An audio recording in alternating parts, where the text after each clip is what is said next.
Hey guys, it's KJM and I'm back with another Countdown to Christmas movie review. Last night at 8 p.m. Eastern, Round and Round, starring Brian Greenberg, which you guys may remember him from the movie with Uma Thurman, Prime. Brian, so good to see you back on the screen. And Vic McAllis. I don't know Vic. I think this is the first time I've actually seen her in a Hallmark movie. So yeah. Oh, before I even get into the premise of the movie, guess who played Rachel's dad in the movie? For those of you guys that are Suits fans, I'm just getting into Suits. I've only watched a couple episodes for the first season, and I could not believe that this character is now playing Rachel's dad. Okay, hold on. Okay, Rick Hoffman plays Rachel's dad on Round and Round. Now, you guys know him as Lewis from Suits, and he's like a complete dick in that series. So to see him in like a parental role and being loving and caring, it was kind of weird for me because I just started watching Suits.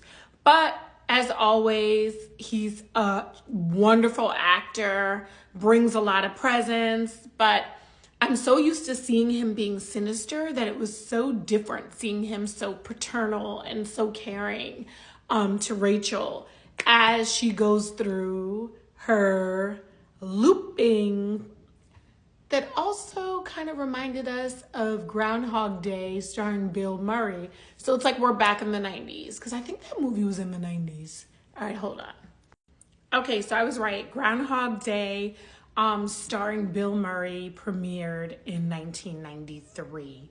And basically it has to do with that day keeps repeating for Bill Murray. And I actually want to go back and watch that movie.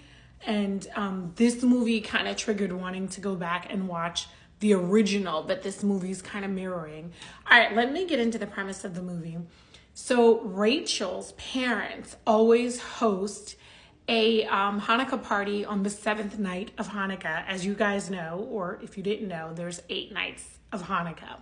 On the 7th night, they always throw a party every year, and this year is their 36th anniversary of the day they met. They met on the 7th night of Hanukkah 36 years ago. So Rachel's job is that she's got to go from Brooklyn to Jersey. Shout out to my home state of Jersey. She's going from Brooklyn to Jersey with some donuts for the party. We see that she has 3 boxes from Goldberg's bakery. But honey, before she could even make it out of Brooklyn, she bumps into Zach, or I should say he bumps into her, and her donuts go flying. So her evening is completely ruined, but she's still going to trek it to Jersey because it's her parents' anniversary. It's 36 years. It's the 7th night of Hanukkah, and this is a family tradition. So she's not going to let some donuts ruin her day. So she heads there, and when she gets there, her booby greets her. I love having a booby. Like, I love the different names for grandmas. Meets her and tells her that she has a special dreidel that has been passed down for generations in their family. And she gives this dreidel to Rachel. It's really pretty. And Rachel's like, all right, thanks, booby. Thanks, grandma.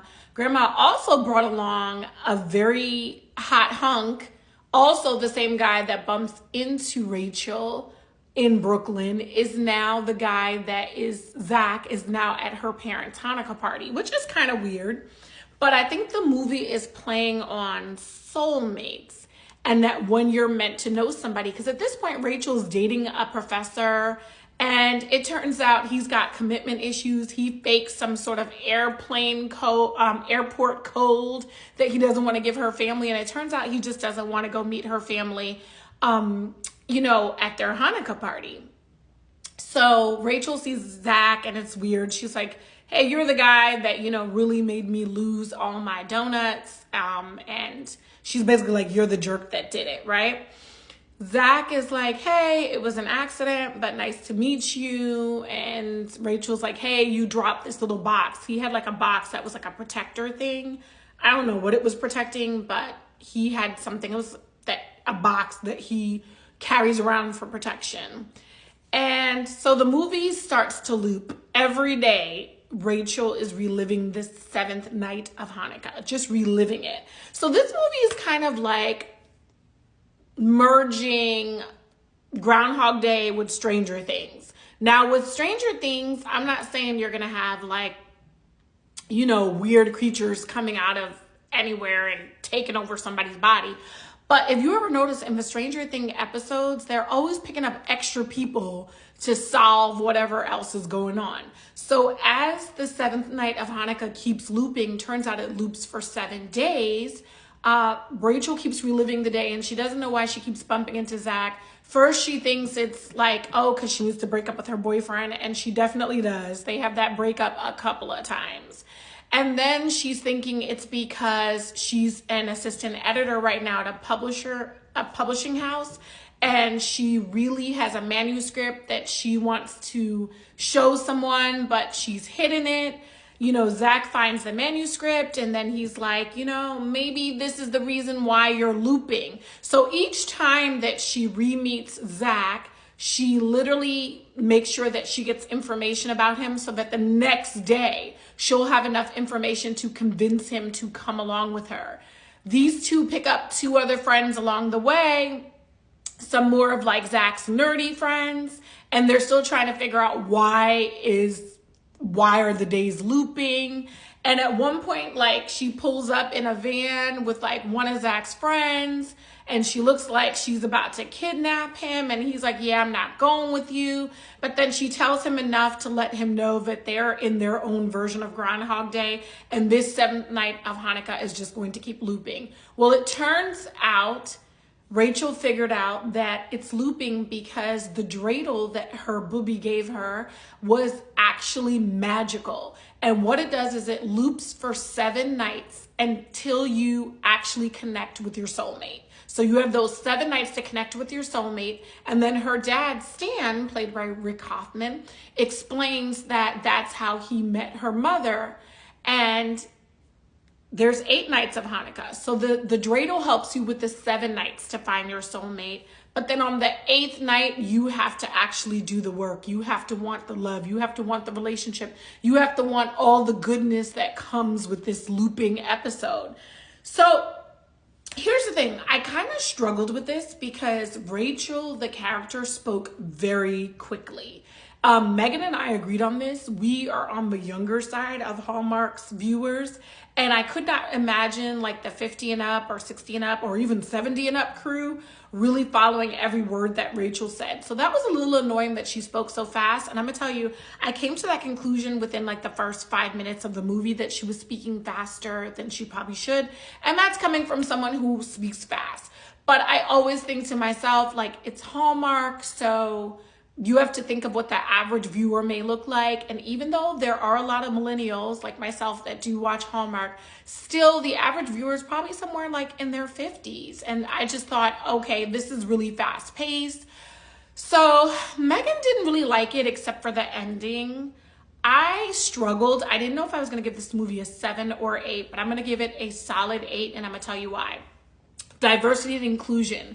We're learning more about Hanukkah, and this time in a more unique way. Instead of just like, I have to go to my family and bring my boyfriend for the day, and this is what happens at my family's house. It's like we're looping and we're reliving the day, and we are reliving 7 days with Zach, aka Brian Greenberg. If I was to loop 7 days around trying to figure out who my soulmate is, I'd want his hunky self right on my arm. So I'm giving this movie an 8 out of 10. I enjoyed it. I do think that one of the things about it was literally that Rachel spoke very fast. At times her character was a little awkward. Couldn't figure out if I liked her or didn't like her, but at the end I really loved the movie. It's mixing 90s, it's mixing 80s music, it's mixing, you know, Groundhog Day. It's giving you a lot of different flavor. I definitely think you should check out Round and Round. And, you know, it's kind of a tough act to follow because last year's Hanukkah on Rye was like the most perfect Hanukkah movie I've ever seen on Hallmark. And that's a tough act to follow. And I had to remind Megan of that. All right, it's KJM. I'm out. Let me know if you watch Round and Round. I'm giving this movie an 8 out of 10, and I'm out.